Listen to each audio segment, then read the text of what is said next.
For hundreds of years, money was backed by gold. If you had paper money, you could walk into a bank and exchange it for real gold.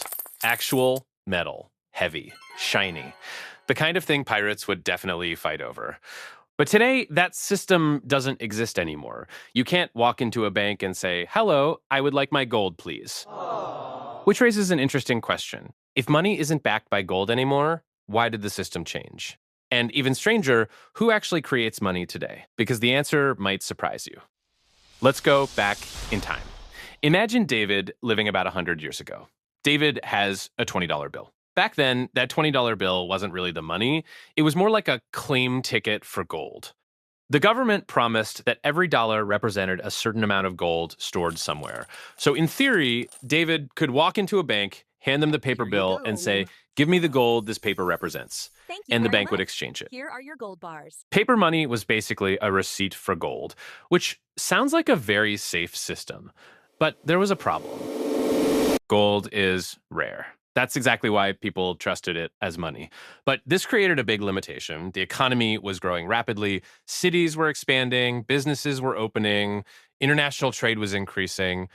But the money supply depended on one thing: how much gold existed. And unfortunately, gold mines don't work faster just because the economy needs more money. You can't just send miners a memo saying, "Please find 500 tons of gold by Friday." So the money supply started struggling to keep up with the growing economy. Imagine a small town with only 100 gold coins. That means the entire town's economy has to run on those same 100 coins. If the town grows, more businesses open, more people move in, more things are bought and sold. But the number of coins is still 100. Now, money has to be stretched across a bigger economy. This can cause serious problems like deflation, where prices fall and economic activity slows down. Which sounds good at first until businesses start failing because nobody wants to spend money. Then things got even more complicated. The world experienced huge events, wars, economic crises, the Great Depression. During these periods, governments needed enormous amounts of money, but under the gold standard, they were limited. They could only create as much money as they had gold.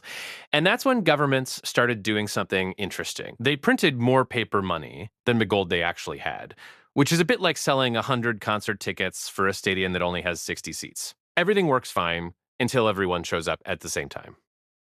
Eventually, the system became impossible to maintain. In 1971, the United States officially stopped allowing dollars to be exchanged for gold.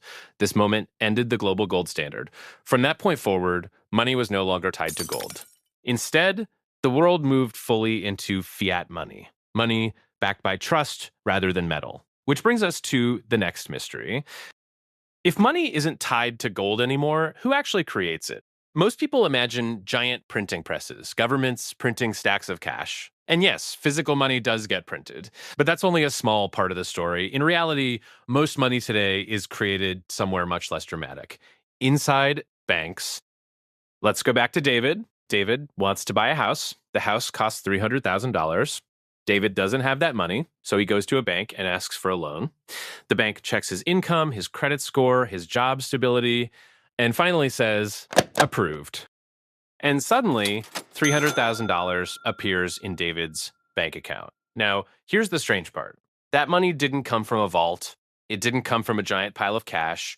In many cases, it was simply created digitally. The loan creates new money. So modern money isn't created by digging gold out of the ground, and it's not mostly created by printing paper bills. Most modern money is created when banks issue loans. Every time someone borrows money, new money enters the economy. David borrows money to buy a house. The seller receives that money. The seller spends it somewhere else. And the money spreads through the system. But there's another part of this story that's easy to miss. When David eventually pays back the loan, that money doesn't just go back to the bank. In many ways, that money actually disappears from the system, which means something very strange is happening. Money is created when loans are issued, and money disappears when loans are repaid. Now, think about that for a moment. If most money exists because people borrow it, then a surprising amount of money in the world exists because someone is in debt. Which leads to a very strange question. What would happen if everyone suddenly paid back their loans? All the mortgages, all the business loans, all the credit card balances, what would happen to the money in the system? And could the entire economy still function?